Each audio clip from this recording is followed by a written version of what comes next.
Merci beaucoup d'être là aujourd'hui. Je suis ravie d'être avec vous et je voudrais à mon tour aussi remercier les consulats de France, Madame Clémence Rampillon, de me donner la possibilité d'être là, Sophie Malavoie pour les Cœurs des Sciences et l'Institut français. Donc je suis vraiment ici grâce à Sophie qui a été très vraiment convaincante on va essayer d'échanger un peu quelques idées sur l'addiction au numérique. Vous allez voir que nous allons en fait aborder plusieurs sujets, mais qui vont de toute façon se rejoindre. Internet, les réseaux sociaux, les jeux vidéo, mais aussi Internet au travail et aussi les pistes thérapeutiques. Donc, je vais commencer par Internet, sachant que quand on parle d'Internet et on parle des outils techniques, ces outils techniques en fait, vont avoir 4 fonctions. Une fonction informationnelle, des recherches d'informations, des communications, et on va voir que cet élément est clé. Une fonction aussi ludique et une fonction aussi éducative. Et ces outils-là sont très variés. Ils nous permettent d'enregistrer l'information, de l'échanger, de la partager en direct, en streaming. Et donc, du coup, est-ce que réellement on peut se passer de ces outils-là? Et probablement non. On va voir que quand on va parler d'addiction, il y a des addictions à certains produits pour lesquels on peut se dire qu'on peut vivre sans ces produits-là. On peut vivre aussi sans les jeux vidéo, sans les jeux de hasard et argent. Mais par contre, au niveau d'Internet et d'autres addictions comportementales, c'est beaucoup plus difficile de pouvoir vivre sans. Alors, je voudrais aussi remercier une personne qui est dans la salle, qui est Sylvia Keirous, qui est professeure ici au Canada, avec qui on collabore, aussi avec Magali Dufour. Et Magali vient de publier un article sur la prévalence en fait, de l'utilisation d'Internet et des personnes qui ont un usage problématique d'Internet ici au Québec. Et j'ai mis sa référence parce que c'est très intéressant de voir. Bon, peut-être que vous ne voyez pas très bien, je ne sais pas quelle est la... Ah oui, si, peut-être que vous voyez assez bien. Vous voyez là déjà la différence entre l'utilisation au niveau des filles qui vont plus utiliser les réseaux sociaux. Vous allez voir aussi qu'au-delà des 20 heures, on va parler d'un usage problématique. Vous allez voir que les filles vont aller beaucoup plus vers les réseaux sociaux et les garçons vont aller beaucoup plus vers les jeux vidéo. C'est aussi une tendance qu'on va trouver en France. En France, il y a une autre étude qui date de 2013, qui a été faite par Olivier Fin, en fait, et qui montre aussi que les filles vont avoir une utilisation plus importante des mails et les garçons, toujours les jeux vidéo. Là, il y avait une différence aussi entre les collégiens et les lycéens. Si on va vers Internet, sachant que c'est un peu difficile de cibler Internet, puisque Internet va se décliner après dans toute une série d'utilisations de cet outil-là. Parfois, ça va être pour rechercher de l'information, mais parfois, ça va être aussi pour des usages comme les jeux de hasard et d'argent, comme les achats. Et donc, du coup, à ces moments-là, s'il y a une problématique de ce type-là, Internet va être simplement le support qui va permettre d'avoir une autre addiction. Donc, si on se recentre sur Internet, on voit quand même qu'il faut voir déjà si c'est l'utilisation de cet outil et le fait d'être toujours connecté ou s'il y a un autre usage problématique. Et Internet nous donne une possibilité qui est assez extraordinaire. D'une part, l'anonymat, c'est-à-dire on peut avoir une identité sur Internet qui n'est pas celle qu'on a dans la vie réelle. On a aussi les faibles coûts financiers actuellement, donc ça ne coûte pas grand-chose. Il y a une commodité. On peut être à n'importe quel moment en fait connecté. Il reste encore les 10 minutes de décollage et d'atterrissage et peut-être aussi certains lieux où il n'y a pas Internet, mais c'est quand même assez peu fréquent. On accède aussi à tout moment et à tout moment de la journée. Et il y a aussi d'autres variables comme l'immersion qui commence à être une variable assez étudiée parce qu'à un moment donné, on perd la notion de la temporalité et on a une concentration maximale. Et on peut avoir même des expériences de flow avec une expérience très, très positive. Les addictions aux technologies ne sont pas... L'étude de l'addiction aux technologies n'est pas nouvelle. Ça existe depuis les années 90, et même on pourrait dire qu'avant. On s'intéressait à une époque beaucoup à la télévision, aux personnes qui regardaient beaucoup la télévision. Ce qu'on sait aussi, c'est qu'actuellement, les personnes qui utilisent de plus en plus Internet regardent de moins en moins la télévision, et ça, on le voit avec les collégiens et les lycéens. Et Mark Griffiths de Nottingham a travaillé beaucoup sur ces technologies-là et parle des modèles d'explication de cette dépendance aux technologies comme un problème de communication aussi et d'organisation dans un modèle homme-machine. On va voir que ce qui est apparu dans les années 90 est quelque chose qui a évolué aussi actuellement et qui a des modèles un peu plus complexes qui intègrent d'autres variables. Et on parle aussi d'addiction en fait passive, comme serait la télévision, et active, comme seraient les jeux vidéo, où il y a une interaction possible. Alors, quand on parle en fait du diagnostic, on a 4, voire 5 points centraux à considérer. D'une part, l'utilisation intensive. En fait, on va perdre du temps dans la mesure où on va consacrer de plus en plus de temps, mais surtout, ce n'est pas une question de temps. Je pense que c'est important que ça soit dit comme ça. On me demande souvent, mais à partir de quel moment il y a une dépendance à Internet ou une dépendance aux jeux vidéo? Je dirais que ce qui est important, ce n'est pas le temps passé, c'est le temps qu'on ne passe pas à faire autre chose. Ce sont les choses qu'on néglige parce qu'on est sur Internet ou parce qu'on est en train de jouer aux jeux vidéo. Il y a aussi quelque chose qui est souvent associé, c'est les retraits sociaux. Les retraits, on s'isole, on va passer de plus en plus de temps devant un écran, et en plus, on va se mettre aussi en colère si on n'a pas un accès à Internet, et on voit aussi des problèmes des couples ou même des problèmes familiaux. Quand la famille part en vacances, si c'est un lieu où Internet n'est pas très accessible, on voit que les conflits familiaux vont apparaître et vont être importants. Il y a la notion aussi de tolérance, comme on peut le voir dans d'autres addictions, avec un temps qui est passé, qui peut être de plus en plus important, et un envahissement en fait de la vie de la personne. Donc tout cela va nous amener à des conséquences indésirables, à des conflits au niveau de la famille, à des conflits avec l'entourage, avec le couple, à des répercussions familiales, mais à des répercussions aussi au niveau scolaire, à des répercussions aussi au niveau du travail, à la fatigue. Donc, on voit que c'est une problématique pour laquelle il n'existe pas encore par rapport à Internet une définition d'une addiction en tant que telle dans les manuels des psychiatries, comme les DSM ou en Europe l'ICD-10, bientôt 11, mais on sait que ça présente les mêmes caractéristiques que pour d'autres addictions avec des substances. Au niveau des jeux vidéo, je voudrais vous faire partager un texte qui vient de ces livres-là, qui existent. Ce n'est pas un livre inventé, ce n'est pas un livre virtuel, il est bien réel, qui s'appelle « Tout ce qui est mauvais est bon pour vous. Pourquoi les séries télé et les jeux vidéo rendent intelligents ?» Sachant qu'il y a quand même aussi tout un mouvement qui définit une espèce d'existence des dépendances aux séries télé. Pour ceux qui seront en France, en fait, les 9 et 10 décembre, je profite pour vous inviter à un colloque qui aura lieu dans notre université. Le colloque, il est gratuit, les 9 et les 10 décembre, et c'est dépendance aux séries télé. Et c'est le deuxième colloque international. Il sera en français et en anglais, ça sera en inter, et vous êtes tous invités.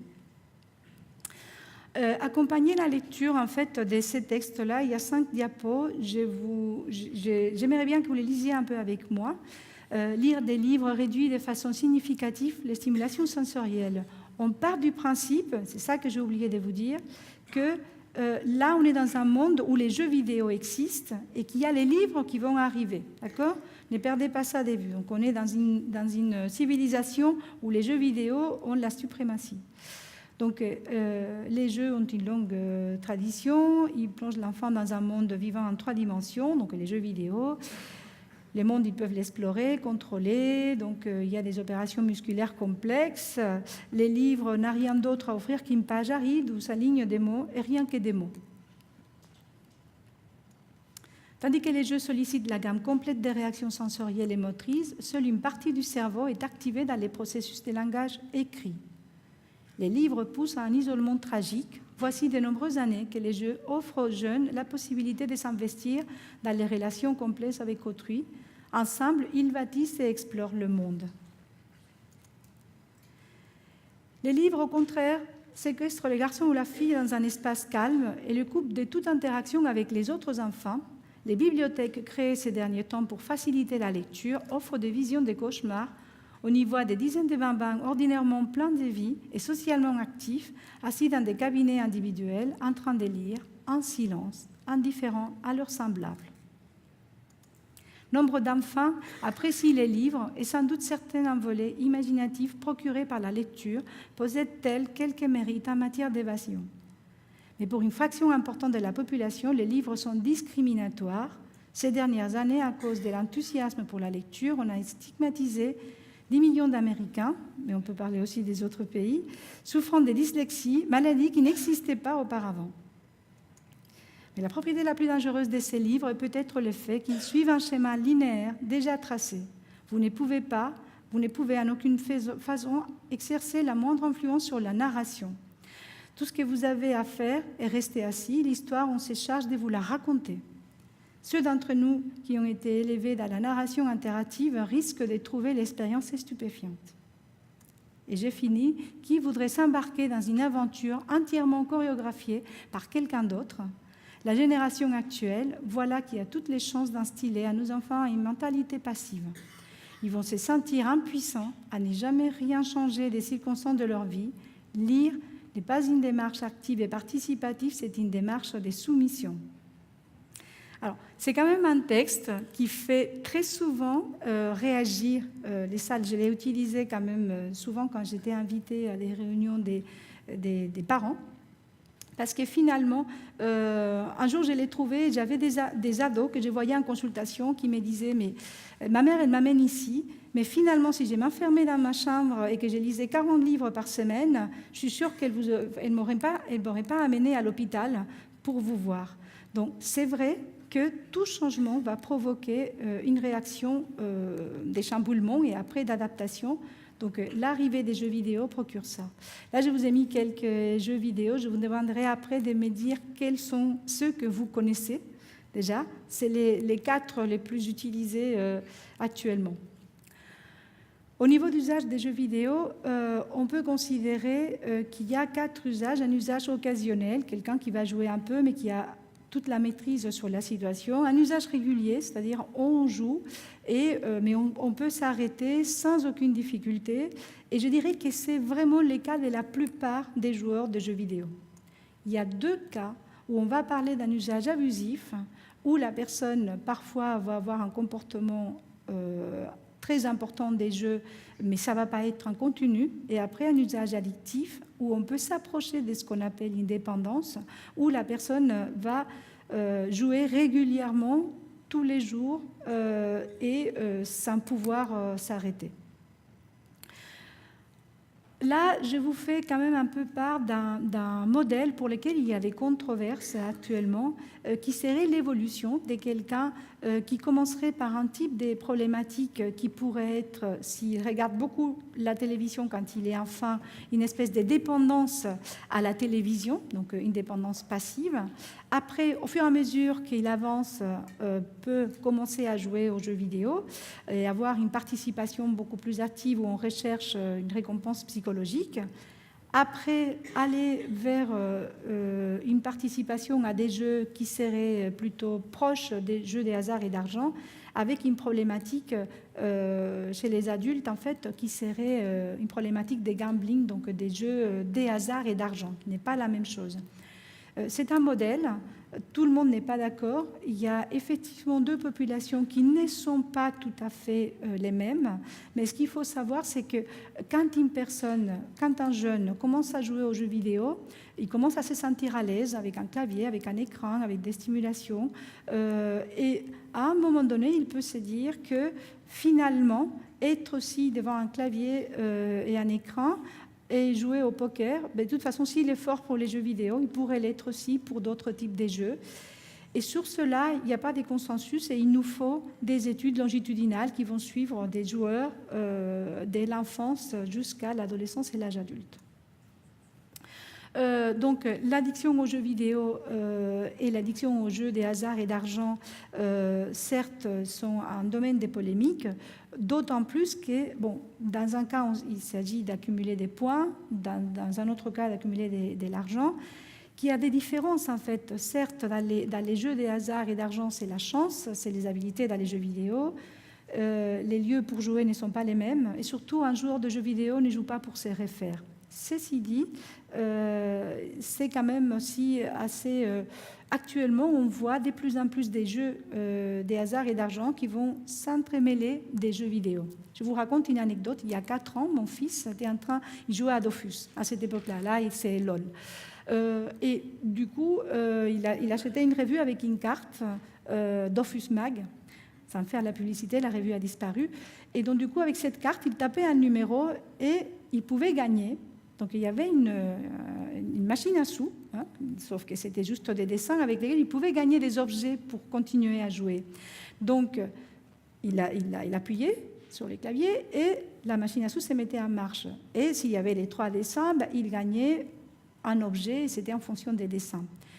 Ce que cela veut dire, c'est qu'on est en train de faire une intrication des jeux de hasard et d'argent à l'intérieur des jeux vidéo, comme des jeux vidéo à l'intérieur des réseaux sociaux. Il n'y a pas cette séparation qu'on peut croire très claire.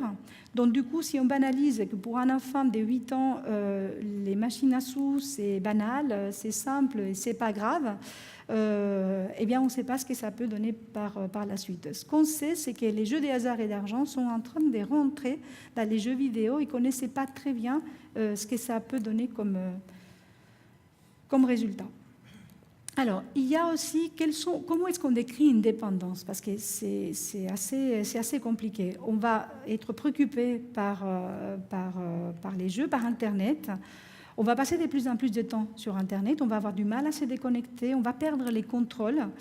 Et après, on va avoir ce sentiment de manque si on ne peut pas être connecté. On va fuir en fait certaines activités. On va avoir des mensonges, des actes illégaux. Ça concerne beaucoup plus des jeux. Par exemple, les jeux vidéo. Il y a des parents qui nous consultent parce que les enfants, ils ont utilisé la carte bleue pour payer des abonnements ou acheter des objets dans les jeux vidéo, hein, et des problèmes familiaux.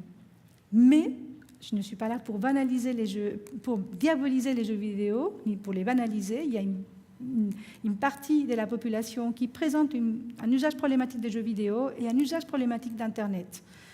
Mais les jeux vidéo, puisque là on entendait parler des jeux vidéo, présentent aussi des avantages. Il y a un travail qui est possible au niveau des troubles des apprentissages, des troubles 10, des habilités aussi perceptives, attentionnelles, des programmes aussi de rééducation de la mémoire des travail.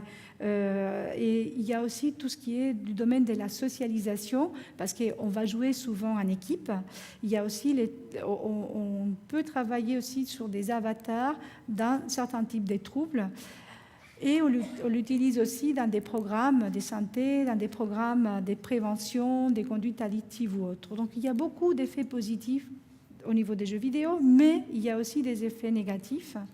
Et il y a 3 qui apparaissent en fait dans toute la littérature, tout ce qui est troubles dépressifs. Donc, et on ne sait pas si c'est la cause ou si c'est la conséquence, on joue beaucoup. Et quand on joue beaucoup, souvent c'est parce qu'il y a une dépression et qu'on va jouer pour échapper à une réalité qui est douloureuse. L'estime de soi faible, même si parfois on peut trouver des personnes qui ont une estime de soi beaucoup plus forte. Des troubles anxieux, en fait, avec 2 particularités, les personnes qui ont des phobies sociales, des difficultés dans les regards des autres, qui ont peur du jugement des autres, entre autres, et de l'anxiété généralisée, des personnes qui sont inquiètes et qui souvent vont avoir ce type de problématiques. Des troubles du sommeil, et il faut savoir qu'effectivement, ça apparaît souvent associé à un usage problématique des jeux vidéo, les TDAH aussi, les troubles de déficit d'attention avec ou sans hyperactivité. Vous avez la chance de bien reconnaître ces troubles-là ici au Québec. En France, ce n'est pas encore le cas. Ça fait que 2 ans qu'on a eu la première recommandation de l'HAS pour les TDAH chez les enfants. Il n'y a absolument rien pour les adultes. Et c'est un trouble qui est encore, pour une grande majorité des professionnels en France, considéré comme une pathologie inventée, ce qui est très dommage. Il y a aussi en même temps la consommation des substances psychoactives, tabac, alcool, cannabis, mais aussi des boissons énergisantes justement pour ne pas s'endormir. Et la sédentarité, le manque d'activité physique. Par rapport à la violence, il y a des études qui sont très contradictoires, avec des méta-analyses qui vont dans un sens et dans l'autre. Et on irait beaucoup plus, c'est Laurent Beg, en fait, à Grenoble, qui travaille sur ces sujets-là. On irait beaucoup plus vers, c'est pas n'importe qui va jouer à n'importe quel jeu vidéo, et il y a probablement déjà des personnes qui ont une problématique à la base, qui sont plus proches des troubles de conduite ou autres, qui vont aller vers des jeux qui sont très, très agressifs. Alors, d'autres types de risques. Il y a une enquête qui a été faite par les professeurs Naguebi, qui est prof à Paris 8, sur à peu près 900 jeunes en France. En fait, ça date déjà de 2010.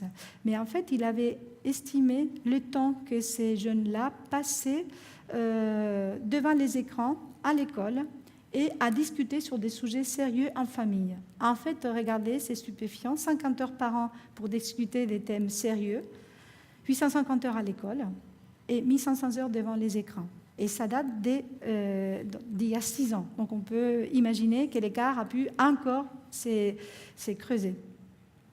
Il y a effectivement les risques, l'anonymat, dont on ne sait pas en face de qui on est. Derrière un écran, on peut avoir une personne qui nous dit avoir 14 ans, mais qui a 44. Et l'interactivité, et c'est là ce que je veux dire, c'est ce qu'on va voir dans les côtés des réseaux sociaux, d'être dépendant de ces regards-là des autres par rapport à la propre existence de la personne. Au niveau des téléphones portables, il existait un consensus en fait qui était qu'en général on donnait un téléphone portable à l'âge de 12 ans, qui étaient les passages en fait au collège. Il y a à peu près 5 ans, c'était ça la norme. Actuellement, on est à peu près à la moitié des écoliers, des collégiens donc, qui ont moins de 12 ans, ont déjà un téléphone portable. La situation, probablement aussi des familles monoparentales, n'aide pas, ce qui fait qu'on donne un téléphone portable rapidement à un enfant pour pouvoir être en contact avec lui sans forcément passer par l'autre famille. Je vous ai mis 3 situations, en fait, qui sont peut-être un peu moins connues en termes de risques. Une situation, c'est les cyberwarding, l'amassement compulsif des contenus sur Internet, avec des personnes qui ont tendance à stocker de plus en plus d'informations, en fait, de plus en plus des films, des séries, mais de la musique aussi, avec de plus en plus des disques externes, et qui n'auront jamais la possibilité de les regarder, mais qui vont le faire tout simplement parce qu'ils ont besoin de compiler toute cette information-là.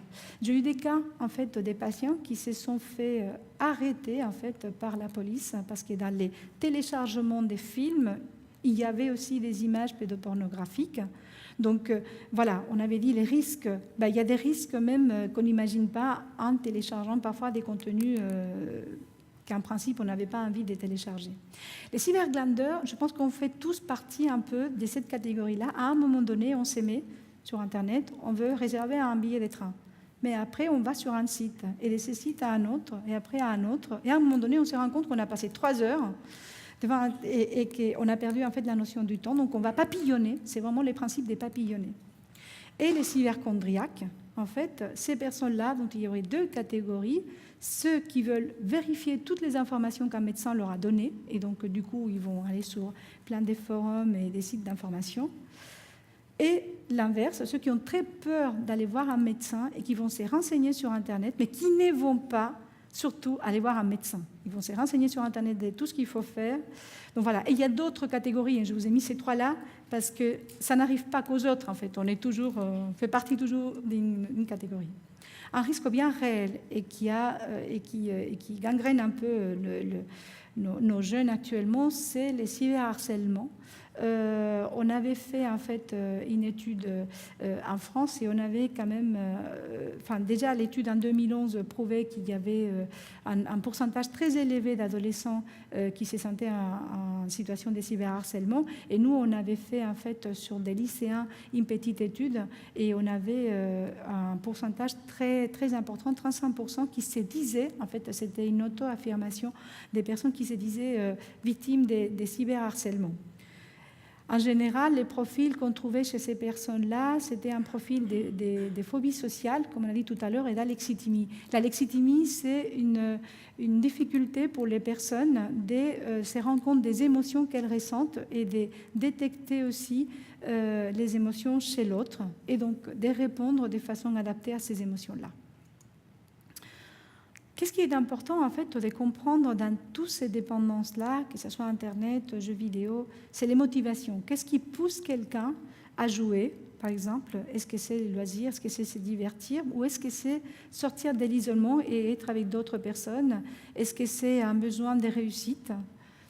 Ce qui est sûr, c'est que les personnes qui ont des problèmes de dépendance à Internet et aux jeux vidéo, elles ont une forte perception du contrôle. Donc pour elles contrôlent. Et c'est ça aussi qui va être compliqué dans la prise en charge. C'est que pour elles, il n'y a pas de problème et c'est plutôt pour l'entourage que ces problèmes-là existent. Donc ces personnes-là vont jouer et vont être connectées aussi pour des raisons des problèmes d'humeur, des tristesses, d'ennui, des stress. Ils vont abandonner des activités avec les autres. Et pour eux, à un moment donné, le monde dans les jeux va être beaucoup plus gratifiant que le monde réel.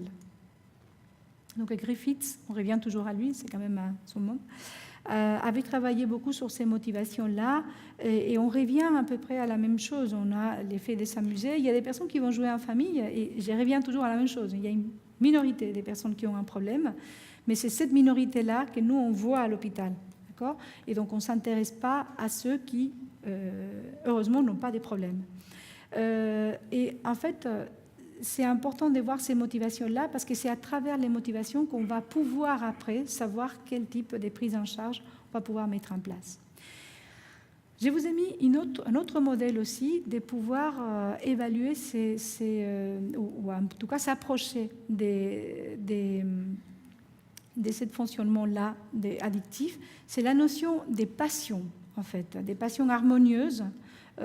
C'est Valéran, en fait, qui avait travaillé sur cela. Passion harmonieuse, passion obsessive. Passion harmonieuse, c'est quand on aime une activité, mais en fait, cette activité va nous procurer du plaisir, mais ça ne va pas nous procurer des soucis. Et la passion obsessive, c'est quelque chose qui va envahir, en fait, notre vie et qui va nous ramener, en fait, des problèmes. Et je vous l'ai mis parce qu'en fait, c'est une façon pour moi de m'approcher des ados et des jeunes adultes que je vois. Ils n'aiment pas qu'on leur parle d'être accro. Par contre, si on leur dit est-ce que tu y es, enfin, je vous vois en fait mes ados à partir des 12 ans. C'est un peu là-bas, c'est assez fréquent. Mais je les vous vois, ça me permet aussi de garder une distance et de pouvoir travailler mieux avec eux. Quels sont les mots que vous considérez qui s'approchent les plus? Est-ce que c'est accro? Est-ce que c'est dépendant? Est-ce que c'est passionné? Et alors, c'est passionné. Ils vont dire qu'ils sont passionnés. Donc, du coup, ça me permet de consolider une alliance thérapeutique avec eux. Les éléments addictifs au niveau d'Internet, surtout des jeux vidéo, c'est important parce que si on comprend ces éléments addictifs, on va comprendre aussi comment on va pouvoir traiter ces personnes-là. L'isolement. Et c'est clair, en fait, l'isolement, la solitude, la compétition, ça va être beaucoup plus pour les garçons. La maîtrise de la situation, explorer des nouveaux défis. On va voir aussi les personnes TDAH. L'effet que dans un jeu, il y ait des scores élevés pour changer des niveaux, fait que ça rend les jeux très, très addictifs, surtout si vous mettez ensemble des personnes qui ont des niveaux très différents, parce que ceux qui sont à un niveau très bas vont essayer d'arriver très vite là où sont les autres. Les jeux de rôle, parce qu'on a un avatar, parce qu'on a un personnage et qu'on va s'investir et qu'on va s'identifier pleinement à ces personnages-là. Et les relations avec les autres, le fait de faire partie d'une communauté, d'une guilde. Donc, il y a aussi des possibilités d'avoir plus d'éléments addictifs en fonction des scores. Les jeux qui semblent être les plus addictifs, c'est les MMORPG, c'est-à-dire ce sont des jeux en ligne avec une caractéristique, vous avez toutes les stimulations des jeux vidéo, vous avez un roleplay, donc un personnage, et vous êtes en ligne, donc vous avez un jeu qui va continuer en fait, et qui va être parfois avec un univers qui persiste, et donc vous avez tout intérêt à ne pas couper votre jeu parce que le jeu va continuer. Je vous ai laissé en fait d'autres classifications des joueurs, parce que parfois on parle des joueurs problématiques, non problématiques, addicts, accros, comme vous voulez, mais ça va dépendre aussi du paradigme en fait de la définition que vous utilisez, parce que si vous utilisez des définitions qui ne sont pas péjoratives, là vous avez un joueur occasionnel, transitionnel, talentueux, et donc là ça ne fait pas aussi peur. Donc tout ça pour vous dire qu'on est dans des domaines qui ne font pas les consensus en fait entre les scientifiques. Donc on peut considérer qu'il y a des personnes qui passent plus de 20 heures par semaine pour les jeux vidéo, mais on dirait aussi pour Internet, en dehors du travail, en dehors du collège et de l'école, on commence à considérer ces personnes-là comme étant problématiques. Donc là, ce sont à peu près les mêmes caractéristiques qui reviennent, la curiosité, la compétition, la coopération. Il y a beaucoup d'études en fait sur la prédiction, c'est-à-dire quelles sont ces dimensions-là, et ça va permettre aussi à un moment donné de savoir comment pouvoir faire pour les campagnes un peu des préventions. Donc les réseaux sociaux, c'est quand même une utilisation. Nous sommes tous dans un ou plusieurs réseaux sociaux. Donc là, je vous ai mis 88% d'utilisateurs. En fait, ce qu'il y a aussi, comme on a dit pour les jeux vidéo, les jeux de hasard et d'argent, c'est qu'il y a une intrication des personnes qui vont jouer à travers les réseaux sociaux.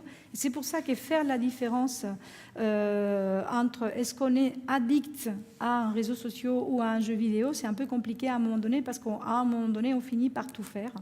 On utilise Internet, ça par contre c'est sûr. Donc la majorité des réseaux sociaux sont gratuits et en fait, comme on peut accéder sur les mobiles, là il y a une explosion totale. Donc les adolescents l'utilisent vraiment de façon beaucoup plus importante et on voit qu'ils commencent de plus en plus tôt. Quand on fait des enquêtes, les collégiens commencent de plus en plus tôt. Et ils le font surtout en multitâche, ce qui est quand même aussi une autre caractéristique d'Internet, c'est que vous pouvez faire plusieurs choses en même temps, regarder vos mails pendant que vous tapez un texte, pendant que vous êtes en train de faire d'autres recherches.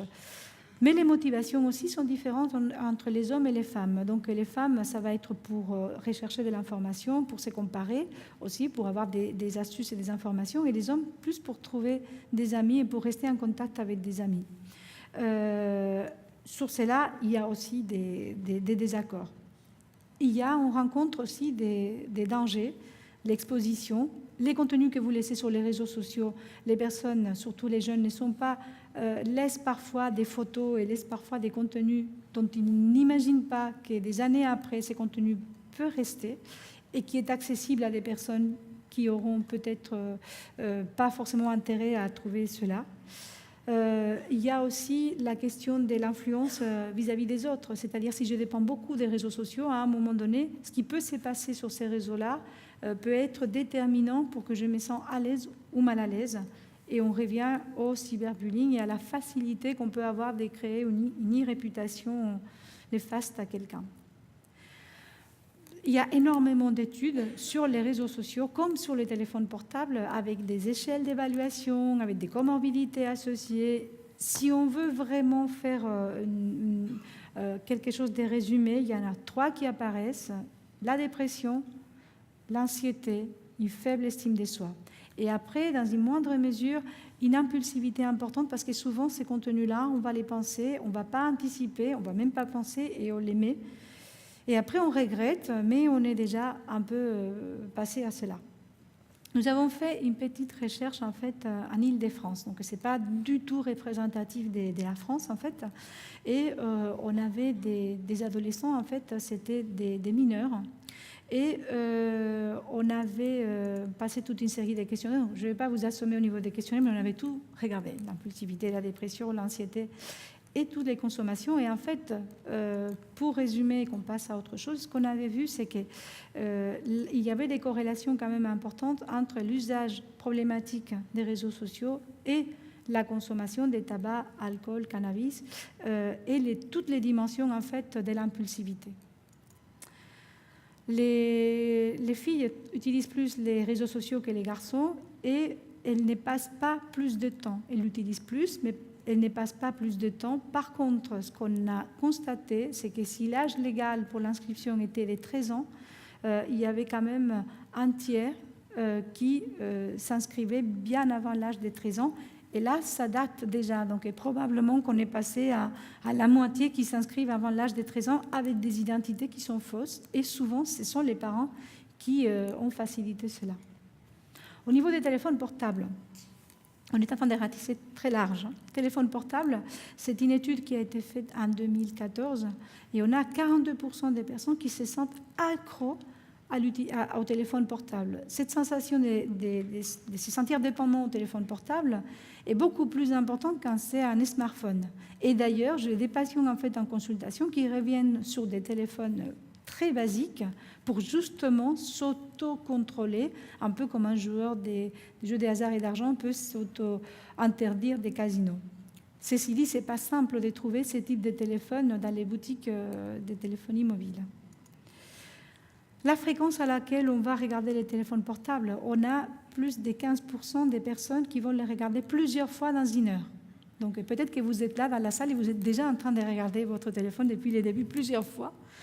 Donc voilà, ça donne aussi une notion de ce qui est problématique. Mais la question, ce n'est pas autant la question de combien de temps et combien de fois, c'est ce qui va avec. Qu'est-ce qui se passe si je n'arrive pas à regarder mon portable, si je suis un peu hors circuit. Et après, si tout cela, l'effet de consulter, si mon téléphone portable va me permettre d'acheter de façon compulsive, de jouer aux jeux de hasard et d'argent, si ça va lutter contre ma timidité, il y a des choses que je vais simplement commander, ou je vais passer par les téléphones parce que je suis incapable de les faire en face à face, et surtout la solitude.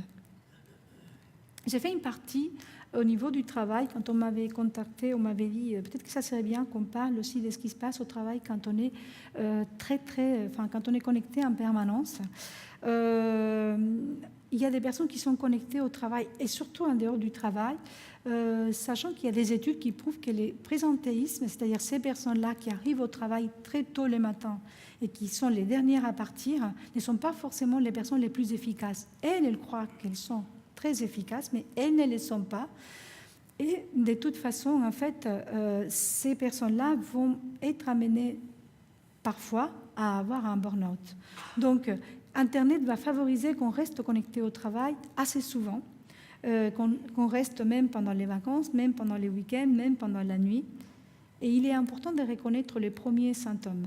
Alors, quelques symptômes, en fait, psychologiques. Donc, on va passer de plus en plus de temps sur Internet et on va toujours avoir une bonne raison. C'est-à-dire que si on n'est pas connecté, si on ne regarde pas les mails, si on ne regarde pas ce qui tombe de la boîte, on s'est dit qu'on va être viré rapidement parce qu'ils n'auront plus besoin de nous. Et ces temps-là, on va les prendre de la famille, des amis, et on va laisser de côté des activités, des loisirs et des plaisirs. Si on ne travaille pas, si on n'est pas connecté, on va avoir un sentiment de vide. Et il y a des personnes, en fait, pour lesquelles les départs en vacances sont terribles. Sont terribles parce qu'ils ne savent pas quoi faire de tous ces temps-là qu'ils vont avoir et qu'ils ne vont pas savoir gérer.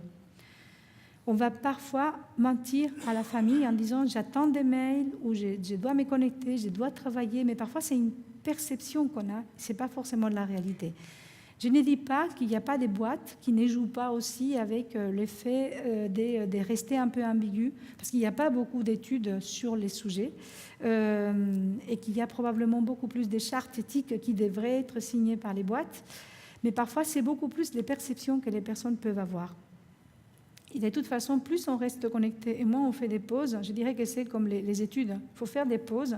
Au bout d'une heure, il faut quand même faire 10 minutes de pause si on veut être efficace. Et bien pour Internet, c'est à peu près pareil. Et on a des études qui prouvent que si vous êtes en multitâche, si vous êtes en train de répondre à votre mail, en train de faire une autre tâche en même temps, et vous répondez au fur et à mesure à vos mails, vous êtes beaucoup moins efficace. Vous êtes 20% moins efficace à ces moments-là.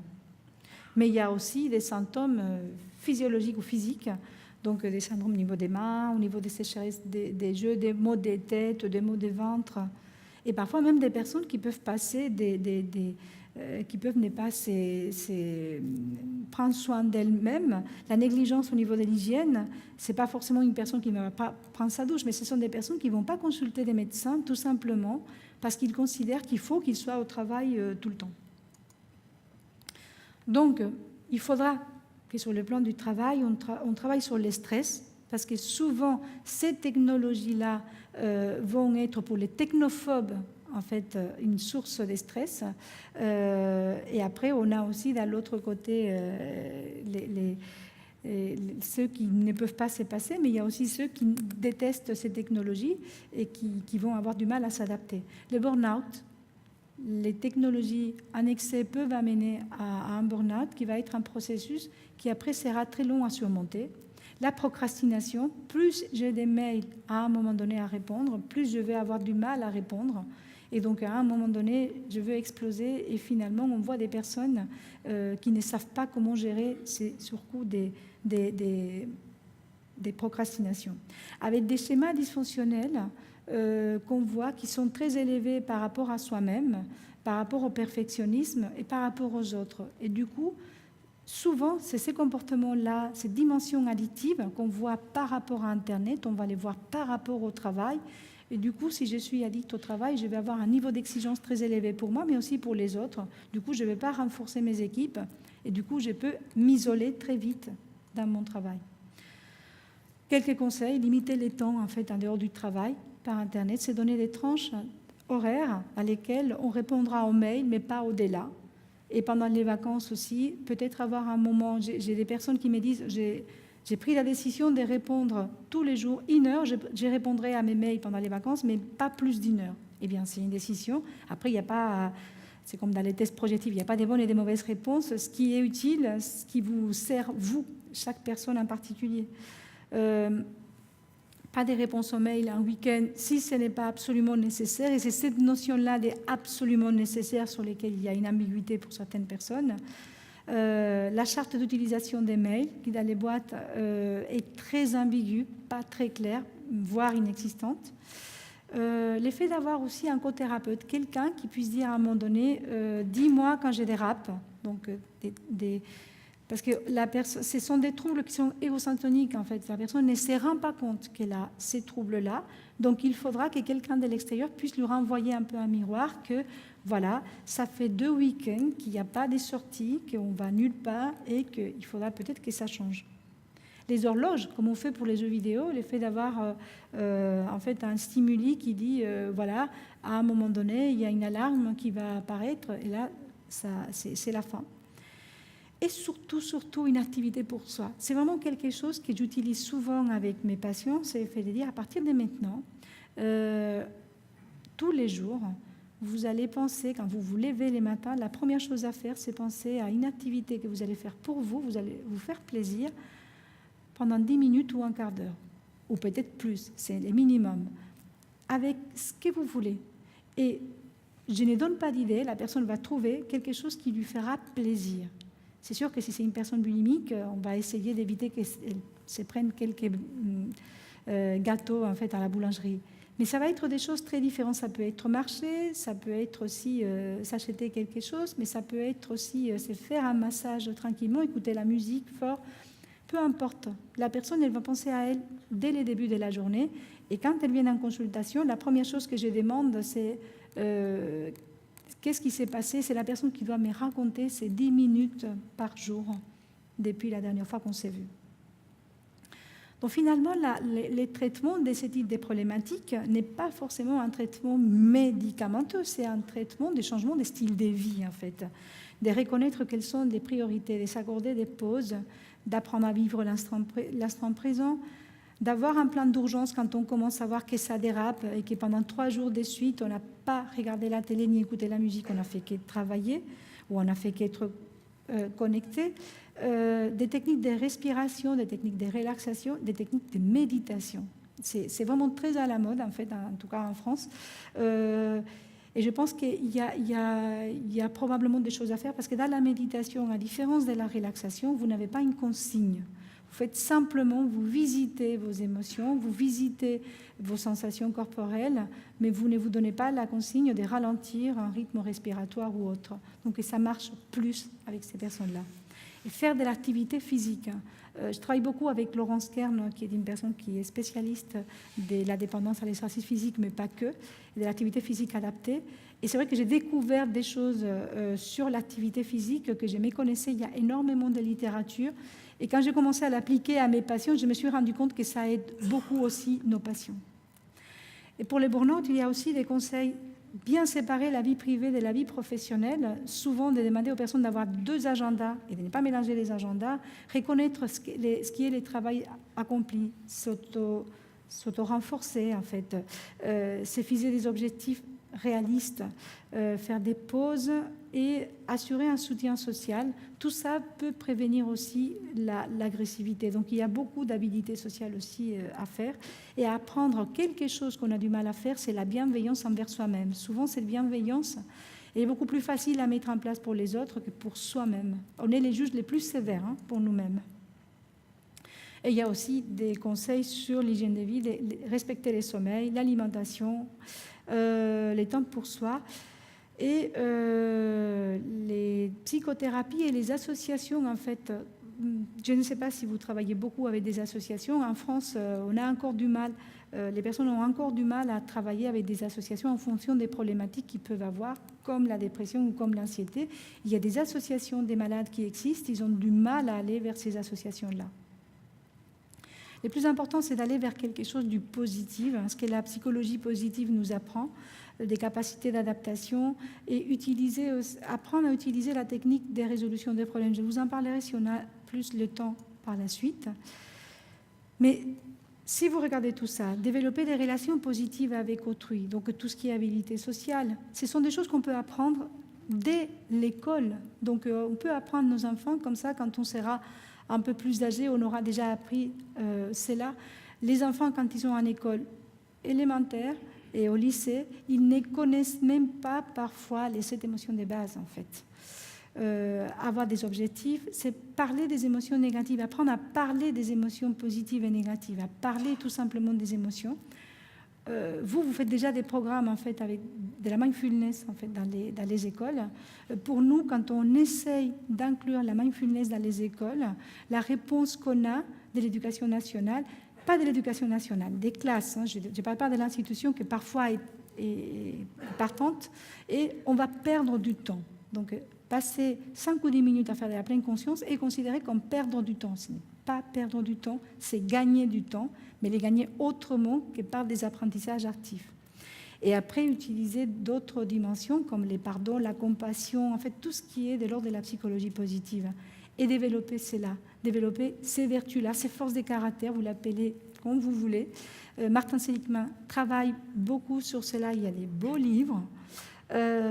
Face à la phrase qu'on entend souvent de « je n'ai pas le choix », on peut garder la maîtrise parce qu'on peut toujours faire un choix. On peut toujours faire un choix de ne pas regarder son téléphone portable pendant 1 heure ou 1 heure et demie pendant qu'on est là. On a toujours la possibilité de faire un choix. Mais ces choix-là doivent être en accord avec nos valeurs.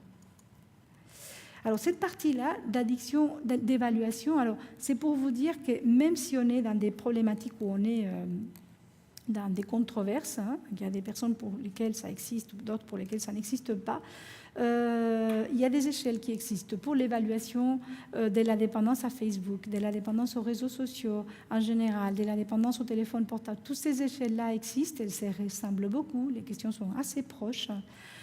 Après, j'ai voulu vous donner quelques questions beaucoup plus cliniques pour les parents.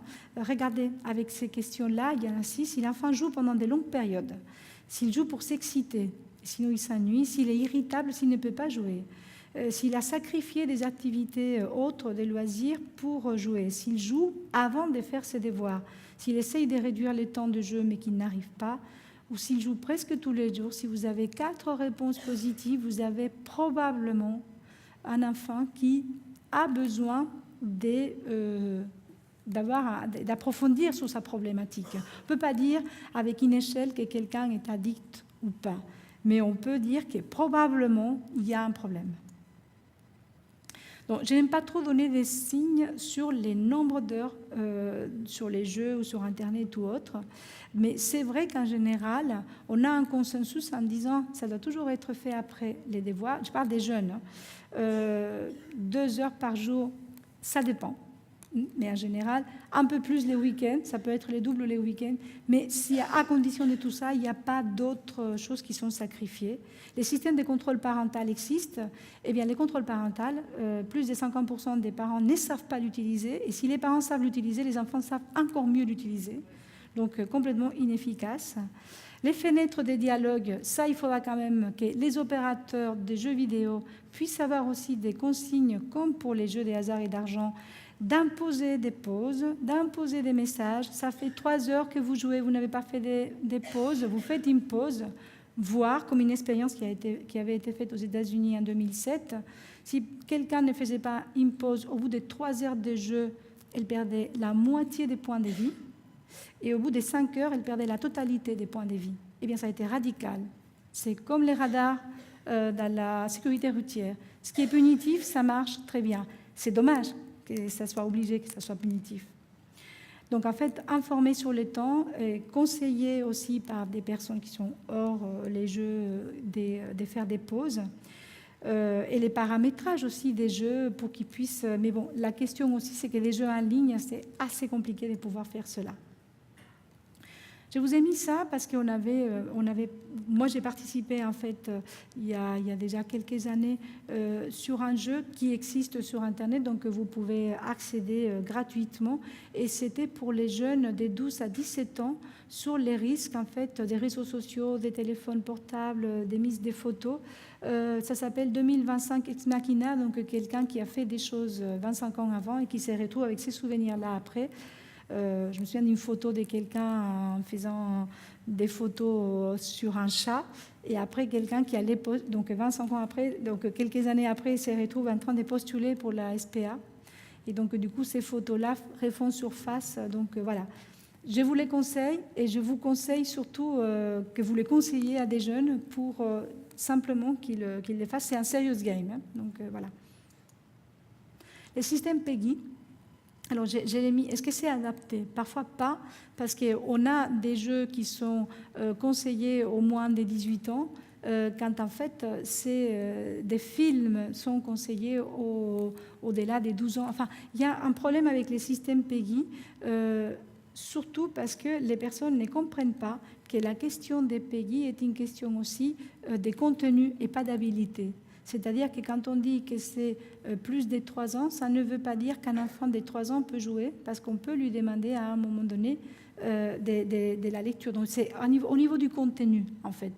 Et ça, parfois, ça peut avoir un double, un effet différent. C'est-à-dire que les jeunes, maintenant, à 12 ans, ils sont tous en train de jouer à ceux de 18+, tout simplement parce que c'est tout ce qui est interdit et ce qui attire les plus.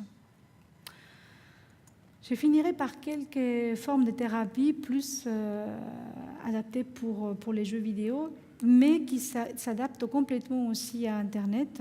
Donc déjà, probablement faire une différence au niveau de l'âge, parce que pour les mineurs, il va falloir travailler avec la famille, et ça va être tout ce qui est activité à l'extérieur, activité des Lego, des Playmobil, des activités que l'enfant peut manipuler, mais aussi des objets, des microscopes, en fait, des outils qu'on a un peu oubliés, parce que finalement tout ça peut se faire à travers l'ordinateur. Et après, des activités à l'extérieur, en fait, dans la nature. Vous avez une chance ici de pouvoir avoir la nature très, très près, très, très vite. Ce n'est pas toujours le cas.